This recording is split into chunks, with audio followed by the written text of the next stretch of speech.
Hello, and welcome to, I guess you would say, part 2 of the starter guide that I've started here for Albion. So, let's say on our first video, we started, I showed the basics of all the, creating your character, all the menu stuff, like the little bit about the map, just a little bit about everything, and the destiny tree and all that. So now, what we're going to do here is we're going to go out and actually grab some silver, because if you skip the tutorial like I did in the previous video, you won't have anything at all, and the only way to really get money is to go out and gather these rough stone or the rough logs. And yeah, you're gonna have to go out and grab these. There actually is some at the starting town, so not the main capital, but the starting town has like these rough stone and the trees inside the town, which I'll show later. But for now, we're just going out, grabbing some stone, trying to get us a little bit of silver so we can actually get our first items. Now that we're back in the starting town, we'll go over here to the market, and I'll explain a little bit more what the market is. So, starting from the top left, you obviously have your search bar. So if you type in like mercenary, it'll pull up every item that has mercenary in the name. Or if you just type merc, it'll pull up everything with just merc in its name. And category, which is basically everything from like weapons, tokens, armors, and you can go into detail into like what kind of armors, leather, plates, or cloth. Then next to that we have the tier. So the tier, what it does is every time you go up a tier, you're basically increasing your item power by 100. And then we have enchantment. So when you enchant an item, instead of it going up a tier, it'll be like a 4.1 instead of a tier 5. If 4.1 is equivalent to like a tier 5 gear. Alright, and so because the tier 2 and tier 3 aren't unique weapons, you can't enchant them. You can only start enchanting them once you hit tier 4. And like I said, you can go 4.4, which is basically tier 8 equivalent item power. There'll be more on that on another video when I do explaining like marketplace, crafting, and enchanting. Anyways, our last little tab here is the quality tab. So this thing also increases your item power, and you can either go towards the repair station to try to upgrade the quality of an item, which costs silver, or when you're crafting it, when you use focus and all that, like I'll explain all that later. But basically, when you're crafting, there's a chance you get higher quality items based on how much spec you have in that crafting tree. Yeah, and so the first tab you have here is for buying, and the second one's for selling. But I forgot to mention that the marketplace is all player created items. So everything that you see on the marketplace has been created by a player, and there's the one like selling it for that price. And while I have it frozen here, I'm going to explain a little bit more about this here. So the difference between sell and sell order is that when you're making a sell order, that means you're selling an item for a specific amount. Like say you want to undercut everybody, so you make it like a couple silver cheaper. You can do that, or you can sell, and what they'll do is it'll check the buy orders for it, and it will find the one that's the most expensive one, and when you sell, it'll just complete that buy order. All right, let's say for example you're trying to do a buy order. Let's say you're looking for fish, and there's no fish at a decent price. So what you'll do, you'll create a buy order at the price that you want it, and as soon as somebody has like that fish, they can do a quick sell or just sell, and it will complete that order, and you'll receive it on the very last tab here in the marketplace. Now here's things that I wouldn't usually do during the Europe server launch. Is I wouldn't quick sell everything or just sell them. I would actually place an order because I would get a lot more silver out of it. But here I'm just being kind of like, I'm trying not to waste too much time because I have to wait for somebody to buy those. So here I'm just quick selling everything for a lot less than what it's worth. And instead of buying all my gear, I'd probably craft it, because crafting will be pretty useful at the very beginning. Alright, now it's time to start our adventure. So what we need is some silver and some fame. Fame will increase will unlock the tiers that we need to get better gear, and we're going to need the silver in order to buy that gear. But real quick, I just wanted to show you guys that you can actually get a bunch of rough logs and rough stone right here inside the town for quick silver. And now that we have a little bit more stuff on us, we can sell all these, and I can finally get a tier 2 weapon, which I'm going to go ahead and grab the sword. You don't have to go to the sword tree like I am right now. Like, you can go to your destiny board and kind of look through all the weapons and at the end of the branches and see what kind of weapons you want to play. But for this example, I'm going to be using the sword. Yeah, and just a reminder that there is no PvP in the blue zone, since if you look on the very bottom right of the screen, you can see that we're in a blue zone, so none of these players can attack us. But there is an exception if you're flagged out for the faction warfare, which this is an entire other video I'll probably be doing after this on all that faction warfare stuff. So as long as you don't flag up, you should be safe here. I mean, to be fair, in the blue zone, you don't die. It'll just teleport you back to the city. But, I mean, it's kind of annoying. And we're just running around trying to find, like, actual mobs to kill. Like, you notice I'm not attacking the creatures because they will give you fame, but they won't drop any silver. And we're just kind of, like, trying to get both, you know, both fame and silver. And just with a little bit of fame, we've already unlocked a bunch of stuff.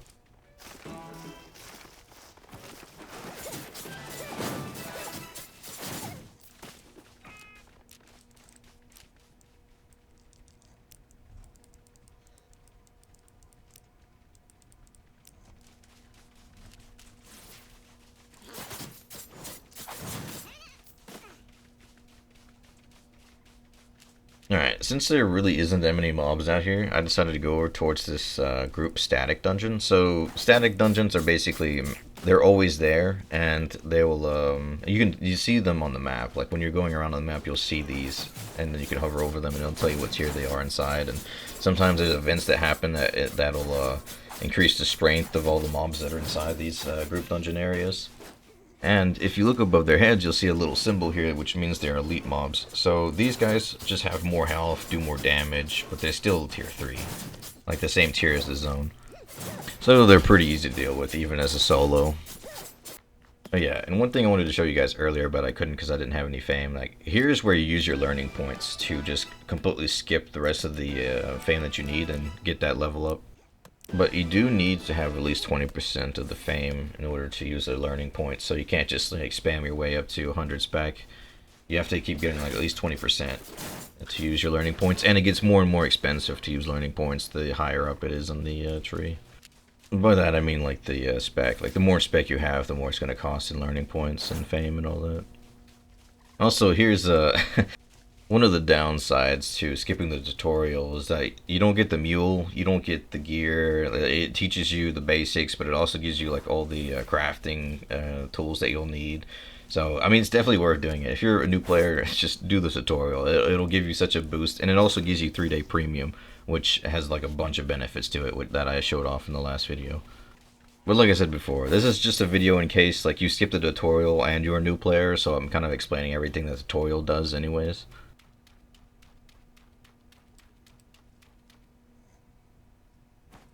Alright, now that we've unlocked tier 3, we're back in town and we're going to buy the rest of the equipment we need to upgrade our item power. But it turns out we're too broke for that, so we're going to have to go back out and get some more silver. Alright, so here I am inside of the group dungeon, the group static dungeon, and here's these, like, you'll see these shiny mobs, and these are basically just, like, empowered. So not only is he elite, but he's also empowered, which will, he'll do more damage and has more health, yada yada, but he also will drop more silver and give you more fame. And here we have someone who's definitely overpowered for the situation. I believe he's like at 7.3 or something like that. And he's just walking around getting all the chests. Which is, like, I mean, I can see why, you know, if you want to play safe and never lose any of your gear, you just go, like, you know, with your strongest gear and go around doing dungeons like this. But you could do this in yellow zones and be completely fine. I don't know why he has to do this in the blue zone for, like, where new players are usually at. So he's just going around taking all the chests, and I wasn't able to get anything. He didn't even leave anything for me. But anyways, back to our little grind here. Actually, one little thing here, now that I have the example right in front of me, is so when you're not in a group with somebody and they're attacking mobs, whoever, I believe it's whoever does the most damage gets the loot. So here, for example, like even if I attack the mobs, I'm not getting any silver, and I don't think I get any fame for it either, because I wasn't like the main damage against these things. But if we were in a group, it would have been shared. So I decided to go back and take out these mobs.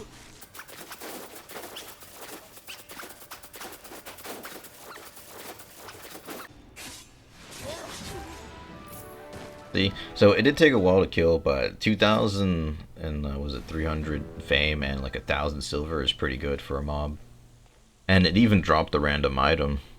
I thought about explaining all of the sword weapon abilities, but I think that's for an entire other video. Like, I think Since I finished my Corrupted Dungeon series, where I played every single weapon inside of Corrupted Dungeons, which is another video to explain, I'm going to have to do a video on like basically the basics of every like weapon. Like you have the broadsword. What does this ability do on the, and what we call a Q 1, 2, and 3, and then the W 1, 2, 3 is basically the button press, and then like what, you know, which ability it is on the line.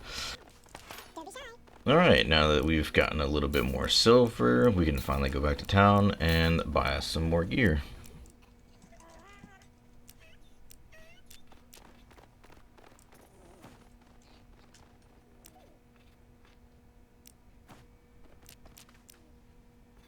And here, for example, like after you finish using the tier 2 swords, it unlocks a bunch of different weapons like the hammers, the maces, you know, obviously the swords. I believe the axes are part of that tree as well. So you have like a much more options you can spread out to in tier 3 weapons. And for here, I just went for the axes. And as I was making my way back over to that group dungeon, a random person invited me to their group. And which is actually really useful now because I can explain how some of this works. So the fame is split between each member, but I don't think it's halved. I think it's like a little bit less or a little bit more than that. Like you get more fame, but not the total amount when you're playing in a group. I don't know the exact numbers because, I mean, they've changed it so many times over the years, and I would have to look it up, but I'm too lazy to do that right now. So, but anyways, you'll have this little, so you'll have an icon on the, well, you see on the left of my screen here, where I can see his health, I can see his mana, and the one thing though is that if I'm in a zone further away, I won't be able to see that information. It'll be kind of like grayed out. So that's also something to know. And here you can see he gets knocked down. So basically, like I said in my previous video, when you get knocked down, it'll do a certain amount of durability damage to all your pieces of equipment, and it'll take that damage and convert it into silver, and it'll drop straight on the ground. And there's also nuances to it. So, for example, if I was in a red zone and my teammate was he was basically downed. He won't be downed. He'll just be killed. Like all his loot will be turned into a little bag on the ground, and he would be dead. If I was in a red zone and we were attacked by like a flagged person who was red, then he would actually just die. But like for example, in the yellow zone and in the blue zone, if you were downed, it'll just, or if you're downed by mobs, even in the red zone, if you're downed by mobs, you're not gonna die. It'll just, you know, drop silver on the ground. So yeah, there's a lot of nuances to that, and yeah, it's not easy to explain here because I don't have all the examples right in front of me, but eventually, like as I'm going through the like solo dungeons and other stuff, I'll explain it. Yeah, and for here, this is the first time I've seen, actually it's not the first time I've seen a bot, but this is like the first bot that I've seen in a while, just auto farming this spot. Like back in the day, when the Steam release happened for Albion, there was a lot of bots just because all the loot, I mean all the resources were static spawn, so you could basically do a loop and all the resources would always respawn after a certain amount of time. So you had like a bunch of bots just going around farming. And here you have a bot just sitting here farming in town. And here I explained the whole loadout system in my first video, but yeah, basically you can make a preset for your equipment. So you basically just, you know, you choose all the items that you want to equip, and then you can just make a loadout, and then once you go to the marketplace, you can just go down, go to a specific tab, click loadouts, and then you can choose this one, and it'll basically show you the price of all the items you want to buy, and you can just quickly buy everything and equip it. So here, we're going to do expeditions. So this is only like a solo expedition, but there is group expeditions you can do later on, and there's even like hardcore expeditions that are a lot harder to do, and for like, you know, very geared players, and people who have like basically their full skill trees, like full spec and all their weapons that they're using, and very specific builds as well. And I don't know if you guys noticed, but the amount of fame and silver we got out of this is absolutely atrocious. Like, it's not even worth doing, other than for the achievement for doing an expedition. But yeah, it's like, it's not worth doing. I mean, the silver at the end that you get was like, what, 1,000 silver, and then you get like a little royal bag that gives you sigils or whatnot. Yeah, I don't know if it's really worth doing other than for the achievement, honestly.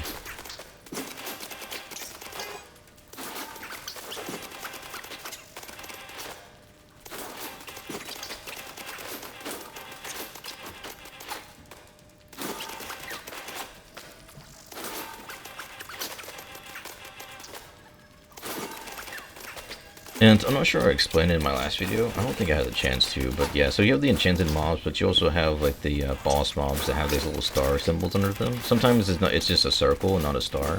So there's like different levels of like, I guess you'd call like mini bosses, I guess, with just the circle and not the star. So these things are definitely worth going after because especially out in the open world, they'll give you like usual, like a lot more fame and a lot more silver, and sometimes they'll drop even like just a lot more interesting items that'll drop sometimes.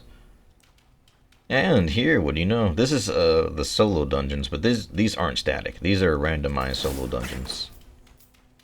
And there's a very useful tip for when you're doing solo dungeons, especially in red zones or even in the black zones, is if you wait 90 seconds after you enter, the portal behind you will close, and so no one else can enter that solo dungeon with you. Which is why doing solo dungeons, it's not the most profitable thing because it is relatively safe. If you wait that time and someone jumps into your dungeon, you can inspect them and maybe you want to fight, but usually that means they have like a whole squad behind them waiting to go in there. So usually it's better just to leave and you know, try to get away or run deeper into the dungeon and try to escape that way. Like, there's a bunch of nuances to it, but I can't really explain everything here. And if you watch any of the there was a recent not really a Q&A video, I guess it kind of was, for the Albion devs, talking about like just random questions that people had, and one of them was like the solo dungeons, like make solo dungeons more profitable. But the problem with solo dungeons is that since it's, you know, technically a really safe content, if you wait the 90 seconds and the portal behind you closes, no one can stop you from doing your solo dungeon, and these things can go up to like tier 8, and solo dungeons can even be like enchanted. So if you go back and look at it, when I entered, there was like blue butterflies outside the dungeon. I believe that means that it was like a 6.1 dungeon. I think green means it's just a flat flat tier dungeon. And then the blue one is 6.1, then there's purple one, which is 6.2, and then there's the golden ones, which is a 6.3 dungeon. I don't think there is a 6.4, I don't think that's a thing, but yeah, so, not 6.3, but you know what I mean, like 0.3. And this one was a 0.1 dungeon, so these mobs are slightly stronger, and the loot is going to be slightly better. And as you're clearing out these solo dungeons, you'll notice these little shiny bolts here. And what they'll do is they'll basically give you a buff. Like, there's one that'll like give you a shield, like a healing shield. You'll be regenerating health, and you'll have increased resistances. There's like another one that, like the one I got here, is the one that increases my movement speed and my damage. There's another one that like reduces your cooldowns and gives you a bunch of mana regeneration. So these are definitely interesting to pick up if you ever find them in your solo dungeons. Some of them are kind of hidden too. But the sad thing is they don't last forever, so you really gotta try to use the full potential as quick as possible. And when you see these little symbols here on the ground, it means you're basically entering like a boss room. Like the first one was like a mini boss, but this is like the final boss of the entire little dungeon here. And another thing about these dungeons is they're randomized. Like their location is randomized, but inside is also randomized. So you won't always see these same mobs. You won't always see like these the heretics, I believe they're called. Sometimes it'll be like the undead or the cultist. And the bosses will also be randomized. Sometimes they're like even stronger than the one I'm fighting right now. And another thing, a little tip, is that these chests here, you can kind of tell what color they're going to be based on their size. Like here, I could tell it's going to be a blue chest, just because of the size of the chest is always like relatively the same. And like the green ones are a little bit smaller, purple ones are a little bit bigger, and then the golden ones are just huge. You can tell just by looking at it what kind of chest they are. So sometimes, if you're doing a solo dungeon and you see it's a green chest, sometimes it's not worth it, but sometimes you'll get really lucky and get something very expensive out of a green chest, so I think it's always worth doing. Alright, and here we made our way up towards the major city, Bridgewatch. Now, in Bridgewatch, you'll notice there's a bunch of little, like if you open the mini-map, you'll see there's a bunch of like little shops and stuff. These are all player-owned shops, so they can set their own taxes on all these, and I think I'll explain more about that when I do my like crafting video. So yeah, you have all the different shops. You have a portal towards the black zone. You can go out towards the yellow zone, or there's a bunch of different directions you can go. There's a underground marketplace It's just a normal marketplace, but they put it underground so that there's not so many people all piled up in one area. And one thing to note about the marketplaces is that each city has their own marketplace. So, for example, like here in Bridgewatch, I think you would find like skins for like a cheaper price. And if you go to another city that doesn't have like a skinning nearby, the prices of skins will be a little bit higher. So each city has that, and there's also like crafting bonuses in each city, which I'll explain more in my crafting video. So each city has like a bonuses to a certain crafting for specific things, and then obviously the zones outside will have like, for example, out here in the desert, there's like a lot of animal hides. There's also the is it herbs or like plants or whatever you can gather outside, the cloth stuff, the hemp and all that you can gather outside. Also, if you ever want to leave a party, just right-click your portrait, and there's a leave party option up there. Alright, I think it's not bad for today's video. So, basically, a little recap of what we've done. So we started going out, getting silver, buying our first like tier 2 equipment, getting the fame, and unlocking tier 3s. And we started like switching up our weapon trees. You know, we started with the sword, and then we went towards axes, and then I realized that in order to get the torch offhand, I needed to go bows, so I started using bows, like the tier 2 bow, and then it unlocks like like a tier 3 nature staff, and now that I have the torch as an offhand as well, because I had the unlock the bow tree. So there's a bunch of stuff you can do. There's like a bunch of different trees, there's like a bunch of different like styles of weapon, like um, different like equipment stats you could do. Like you could do like a nature with a shield instead, or you can use like the mist collar, which basically just reduces all your cooldowns. Like there's so many different things in the game. It's really hard to explain everything in one video. That's why I'm doing like these like 20 to 30 minute videos every day to try and explain as much as I can. But there is a lot of nuance to the game, so it's not easy. And I'm not the like best player at most of these things as well. Like I'm not the best person for refining and crafting and all that, but I'll try to explain it at the best way I can. So hopefully this video helped you guys. I will catch you in the next one. Living in a crowded dream, searching for the